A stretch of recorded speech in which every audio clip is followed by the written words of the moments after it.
தாலி பலம் அருளும் அருள்மிகு திருவேற்காடு ஸ்ரீ கருமாரி அம்மன்.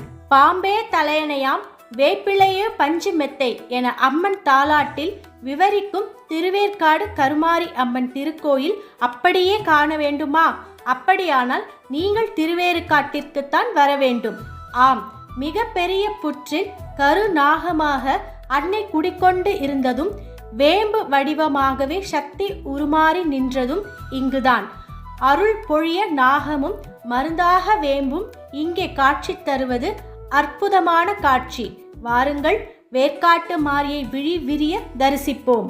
வரமளித்து உலகமெல்லாம் வாழ வைக்க வந்தவளே, கரம் குவித்து வேண்டுகின்றோம், காத்திடுவாய் கருமாரி, காத்திடுவாய் கருமாரி.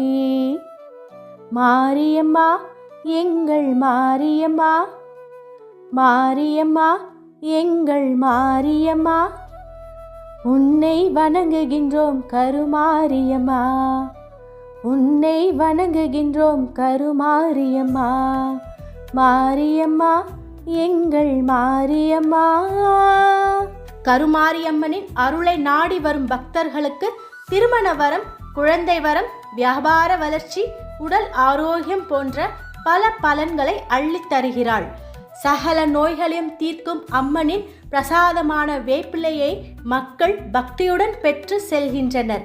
தீர்த்தமும் வேப்பிலையும் தீராத நோய்களை தீர்க்கும் என்பது நம்பிக்கை.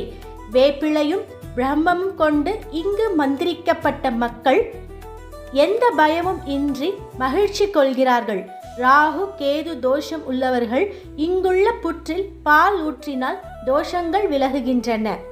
திருவிளக்கு பூஜை, வேப்பஞ்சேலை அணிதல், முடி காணிக்கை, தேர் இழுத்தல், குங்கும அபிஷேகம், உப்பு காணிக்கை, மாலை அணிவித்தல், சங்கா அபிஷேகம், கலசாபிஷேகம், கல்யாண உற்சவம், பொங்கல் வைத்தல், அக்னி சட்டி எடுத்தல், அங்க பிரதர்ஷனம், கண்ணடக்கம், வெள்ளி காணிக்கை என இந்த கோவிலில் தான் எத்தனை வேண்டுதல் முறைகள்.